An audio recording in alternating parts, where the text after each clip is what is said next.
Hello and welcome to my channel, I Win to Lose Gaming. Thanks to the excessive amounts of grass touching that we've all been experiencing in Genshin Impact, I'm pleased to inform you that many characters have been significantly buffed. In today's video, I'll be going over my top 10 characters most buffed by Dendro's release.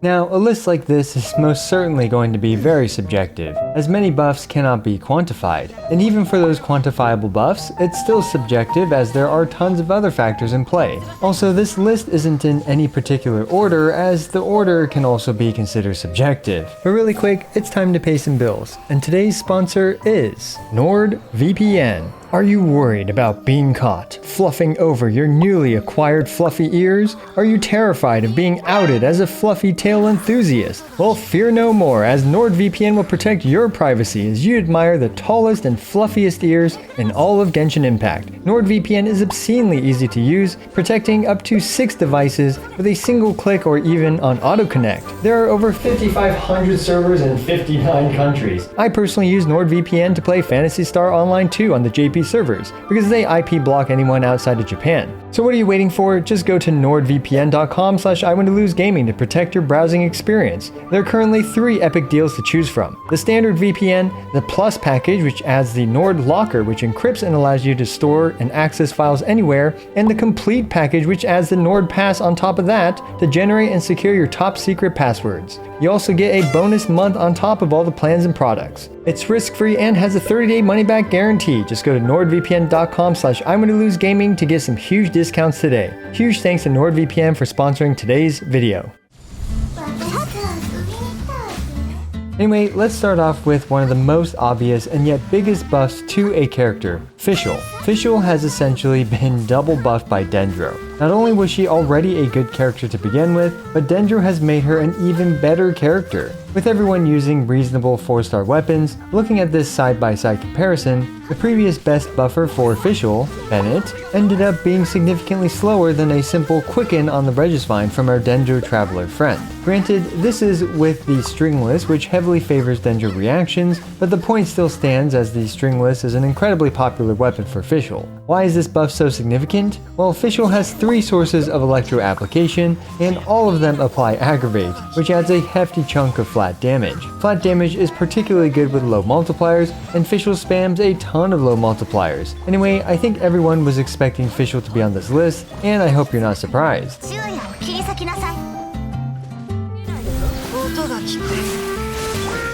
Which is the perfect segue to talk about the next character on this list who is buffed by Fischl's buff, Sayu. So before I talk about her combat prowess, Sayu's roly-poly taxi ride was super buffed in patch 3.0. It's the same type of dash as Mona's and Ayaka's, which were mentioned in the patch notes, and thus it no longer gets so easily stuck on literally every pebble that you run across. Now, that's not the only reason why I put our roly-poly on this list, and certainly doesn't explain why talking about Fischl was the perfect segue to this. But shockingly, Sayu's combat prowess was significantly improved by Dendro as well. In the past, Sayu's elemental infusion wasn't all that useful, but now by infusing her role with Electro, Sayu is able to activate Fischl's passive lightning strikes insanely fast. With Electro infusion, Sayu is activating Aggravate, which activates Fischl's Oz's lightning strikes, and Sayu's burst also happens to swirl, which also can activate Fischl's lightning strikes. And let's not even mention the natural synergy with shredding Electro with the Viridescent Veneer. So I do want to emphasize that I do not really recommend this Sayu over other random animal characters for this role from a meta perspective, but this is still a significant improvement to her combat capabilities, and a pleasantly amusing one at that. This is what makes Dendro in patch 3.0 so incredible, all the strange, creative, and fun new ways to experience the game.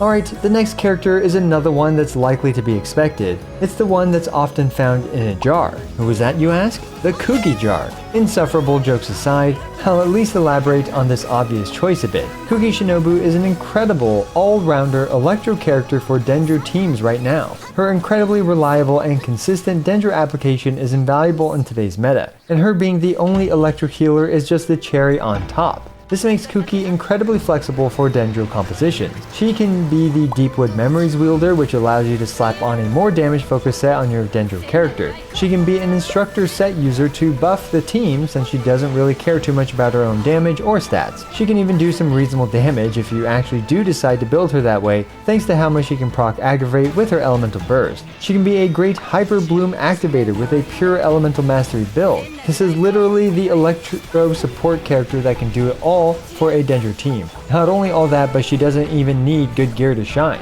Only if you're using her for Hyper Bloom activation do you even need to level her up to 90. Prior to 3.0, Kuki only had the niche role of role consolidation for physical DPS characters like Eula as an example. But now the dendro characters really appreciate a reliable and consistent applicator of electro, with the added bonus of healing as well. Kuki has risen from obscurity to lead the charge for a well-rounded electro support character for our dendro characters. The next most buffed character on this list is actually 3 characters, cause I'm lumping them all together. The off-field Hydro Applicators, Xingqiu, Yelan, and Kokomi. As if these 3 characters weren't already good, now they are instrumental in even more teams. These 3 are doing amazingly well at activating Bloom in their own ways. Yelan and Xingqiu are both great off-field damage dealers and are able to actively reliably blooms against single targets. They each have their own advantages, such as significantly higher single target damage for Yelan and overall more Hydro application for Xingqiu, but you guys get the point. Kokomi provides reliable AoE Hydro application, which makes her an incredible bloomer versus groups of enemies. Since Kokomi applies so much AoE dendro, you can build her completely with elemental mastery and enjoy constant 18,000 plus damage blooms with just enemies sitting in her elemental skills radius. On top of all this, the buffed Hydro Resonance hugely benefits both Kokomi and Yelan, as they get a significant damage boost by being paired with another Hydro character. Heck, pairing Kokomi with Yelan has never been better. More durability, more healing, and most importantly, a lot more damage for both of them thanks to the additional HP from Hydro Resonance. The pair of them can be used with dendro as well, or with classic mono Hydro teams. Overall, this was a great patch for 3 of the already amazingly good Hydro characters.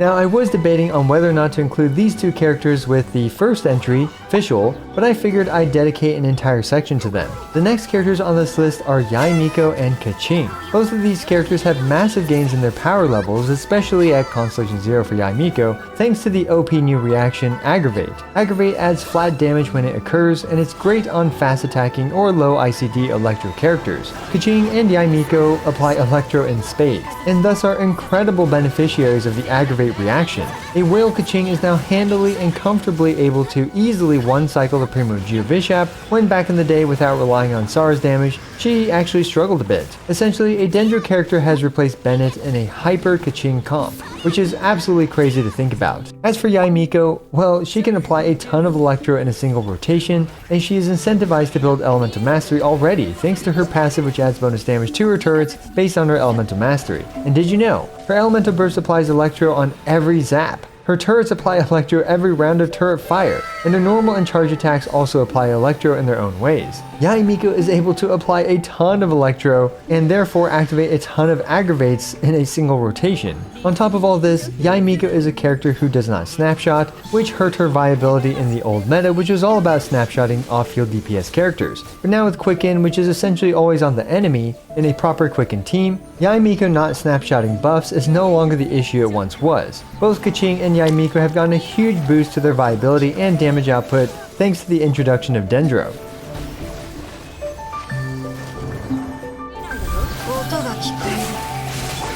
We have one more character before we get to the honorable mentions, and that character is Thoma. So Thoma prior to this was, in my opinion, a contender for the Amber tier. Sadly, he didn't really fit in any team and was not really the best in slot for anything. His shield was completely overshadowed by Zhongli's and his damage by Xiangling. However, now Thoma actually has a unique usable role, that of a Burgeon activator. Thanks to his relatively low pyro application, you won't be applying too much burning to your targets, especially not to the point where you can't put out the fire quite easily with an off-field Hydro applicator like Xingqiu. As such, Toma can stack a ton of elemental mastery and reliably activate Burgeon with his elemental burst. By just mashing left click with whomever's on the field, your team will now chuck out Xingqiu's water swords, create blooms, and then automatically blow them up with Toma's shield shockwave things. And the fact that Toma's ultimate cannot be removed like other shields like Xinyan's, this means that once you use Toma's burst, you are actually guaranteed to have it until its duration expires. No longer is he only useful for cleaning Ayaka's mansion, now he is a uniquely viable Burgeon applicator. While still certainly not the best of characters, having this amount of viability is a huge step up from his previous status of just being the handyman of the Kamisato estate. I decided to include some honorable mentions because there are quite a few more characters that got some nice juicy buffs, but I didn't really feel like they necessarily made the cut for this list. Kamisato Ayato is the first honorable mention for many of the same reasons as Kokomi and Yelan. Beidou for aggravate reaction, Sucrose and Kazuha and Venti for sucking up blooms and other miscellaneous benefits that they each provide. Diona for providing a massive 200 elemental mastery at Constellation 6 for fridge teams, and Lisa for having elemental mastery as an ascension stat and for the newly added aggravate and hyper bloom reactions. Now for the final and in my opinion probably the most buff character but also the most obvious character on this list, drumroll please, the Traveler! For now, while Traveler is one of the only 3 Dendro characters available to us, the Traveler is absolutely growing on us.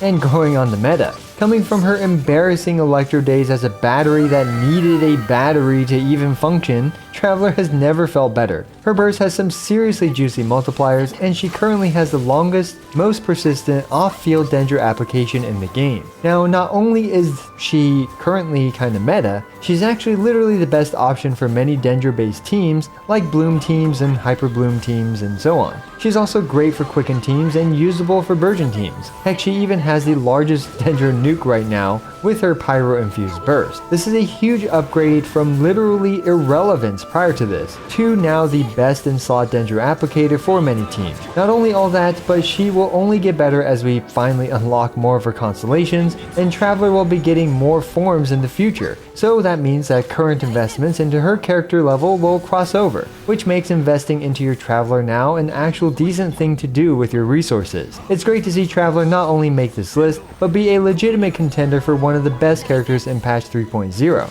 Of course, when more Dendro characters get added to the roster, I do expect this to drastically change, but for now, let's let our silent sibling-less MC bask in the glory for just a little bit longer.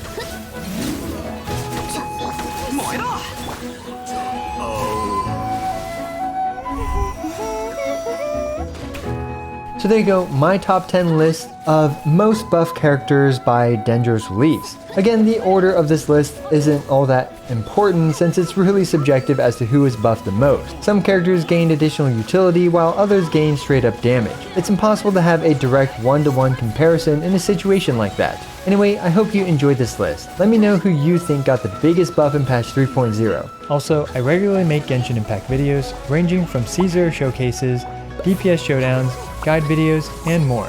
So be sure to smash the subscribe button as it's the best and easiest way for you to support my work.